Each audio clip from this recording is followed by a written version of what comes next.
नमस्कार, सुस्वागतम. बाकी मंडळी तुम्ही कसे आहात? मजेत ना? अरे किती वेळा तोच प्रश्न विचारतोय.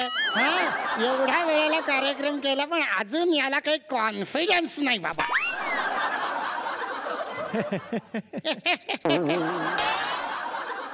हे बघा, आता अर्धवट राव. मी मगापासून बघतोय की तुम्ही बोलताय, मी गप्प बसतोय, तुम्ही बोलताय, मी गप्प बसतोय. हे बघा, मी तुमचा मान राखतो म्हणून 2 वर्ष मी हा कार्यक्रम चालवतोय. माहिती तुम्हाला? बापरे, म्हणजे तुम्ही 2 वर्षाचे आहात? अरे मी 100 वर्षाचा आहे आणि अजून हसवतोय. ही मोठी गोष्ट आहे. ही गोष्ट बरोबर बोललेली आहेत. खर तर हे आपले बाप आहेत. बाप कसे? हे आपले आजोबा. आजोबा कसे? हे आपले पणजोबा आहेत. पणजोबा खापर पणजोबा आहेत. हा, म्हणून तर तुमच्या खुर्चीवर बसलो. खरं सांगू, 2 वर्ष मी तुमचा कार्यक्रम बघतोय आणि मनापासून हसतोय. हो अहो, मी सगळ्यांना हसवलं पण मला हसवणारे तुम्हीच आहात. जोरदार टाळ्या झाल्या पाहिजेत रामदास पाध्ये सरांसाठी. जोरदार टाळ्या झाल्या पाहिजेत या सगळ्या प्रवासात नेहमीच त्यांच्या बरोबर सावलीसारख्या असणाऱ्या अपर्णा पाध्ये मॅडम. जोरदार टाळ्या. त्यानंतर आता त्यांचा वारसा पुढे चालवणारे त्यांचे 2 सुपुत्र सत्यजित पाध्ये आणि परीक्षित पाध्येसाठी जोरदार टाळ्या झाल्या पाहिजेत. 100 वर्ष पूर्ण झालेली आहेत अर्धवट रावांना. 100 वर्ष ही खूप मोठी गोष्ट आहे. खरं तर मला खूप बरं वाटतं. आमचा अर्धवट राव 100 वर्षाचा झाला हे खरंच वाटत नाही. आणि मला असं वाटतं ही घटना बाहुली विश्वात पहिल्यांदी घडते आहे. जागतिक बाहुली विश्वात मी म्हणेन असा एक अर्धवटराव किंवा बाहुला जो 100 वर्षाचा झालाय आणि अजूनही बोलतोय. क्या बात आहे. 100 वर्ष पूर्ण झालेली आहेत. आणि हा जो आलाय हा कोण आहे मग? यांचा मी तुम्हाला सांगू का? हा सांगा.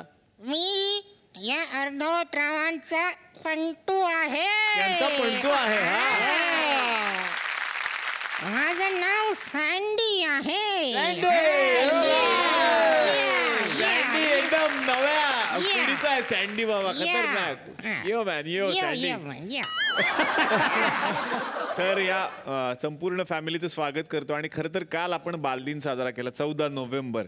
आणि म्हणून आजचा हा विशेष भाग आपण या मंचावरती साजरा करतोय. खरं तर सगळ्या लहान मुलांसाठी आजचा दिवस खूप मोठा असणार आहे. सगळ्यांचं स्वागत आणि विनंती करेन कृपया तुम्ही आमच्या बरोबर विराजमान व्हा. जोरदार टाळ्या.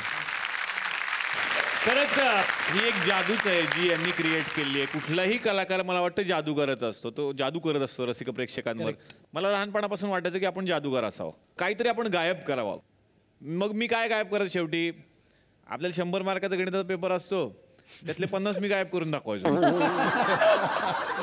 मग लोकांना विश्वास नाही बसायचा की आपले किती आहेत. म्हणून बघा ह्या वेळेला 50 केले ना, पुढे 100 पैकी 25 दाखव, 75 गायब करून दाखव तुम्ही. तर अशी मी जादू करायचो. नंतर त्या जादूचा काही फायदा नाही झाला, फटकेच जास्त पडले मला. आज या मंचावरती सुद्धा अशा एका पिता पुत्राला मी आमंत्रित करणार आहे जे खरेखुरे जादूगार आहेत. सगळ्या जगभराला माहीत असलेलं एक मराठमोळं नाव म्हणजेच रघुवीर जादूगार. या मंचावरती आमंत्रित करूयात जादूगार विजय रघुवीर आणि जितेंद्र रघुवीर यांना.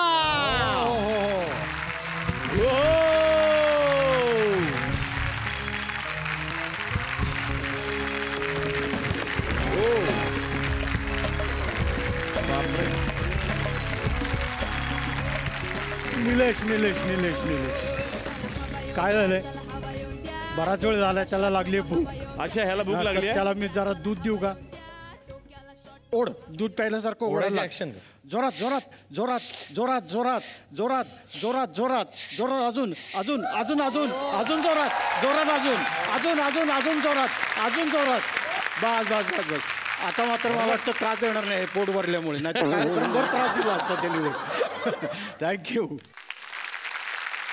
आल्या आल्याच यांनी असं हे मॅजिक क्रिएट केलं या मंचावरती, कारण ही फॅमिलीच तशी आहे.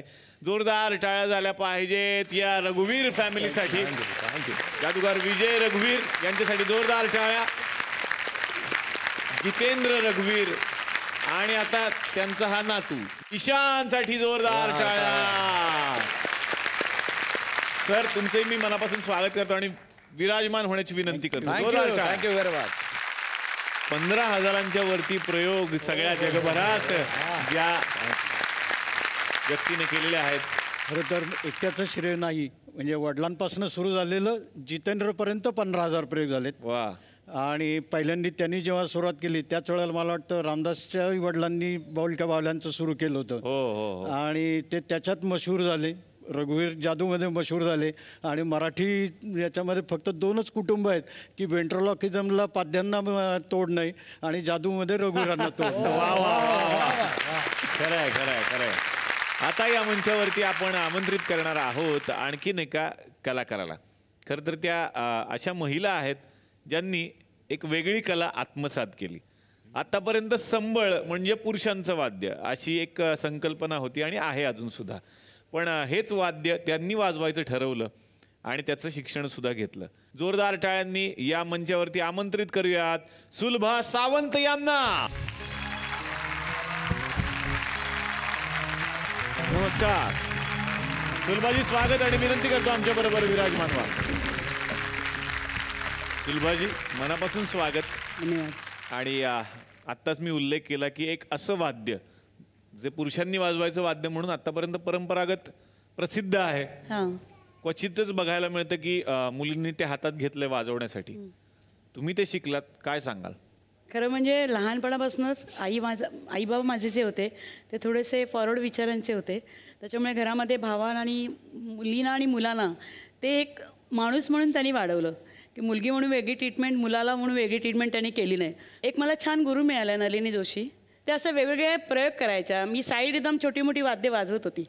तर बाईंनी, म्हणजे आम्ही त्यांना बाई म्हणतो, बाईंनी एकदा मला सांगितलं की मी गोंधळ बसवला आहे, देवीचा गोंधळ.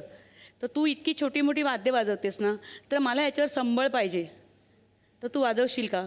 मी एखाद्या गोंधळाकडे मला बाईंना पाहिजे म्हणून संबळ मागायला गेले. तो आधी माझ्याकडे 4 ते 5 मिनटं बघतच बसला खालून वर. द्या, मी 2 मिनटात तुमचं संबळ परत करते. आणि जे गळ्यात घातलं मी संबळ, ती आतापर्यंत उतरवली नाही आहे. क्या बात आहे. आणि तुम्हाला त्यासाठी खूप साऱ्या खरंच शुभेच्छा. एवढं धाडस केलं तुम्ही. आणि संबळमध्ये सुद्धा जादू असते. आज सगळे जादूगारच आहेत म्हणायला हरकत नाही, कारण त्याच्यात सुद्धा एक हिप्नॉटिक पॉवर आहे. तर पाहुणे थुकरेटवाडीमध्ये आलेले आहेत आणि थुकरेटवाडीमधले कलाकार सुद्धा आता उत्सुक आहेत पाहुण्यांचं स्वागत करण्यासाठी. तुझ्यासाठी स्पेशल येणार आहे तुझ्यासाठी. तर काय, आमच्या सरपंचांचा आहे आज वाढदिवस. त्यांचा दर महिन्याला असतो, तसं या महिन्यात सुद्धा आता आहे. तर त्यांच्या सुद्धा वाढदिवसानिमित्त काही कार्यक्रम आहेत म्हणे. बघू आता सरपंचांना काय म्हणायचं. हो सरपंच, या कसला वाढदिवस आहे आता?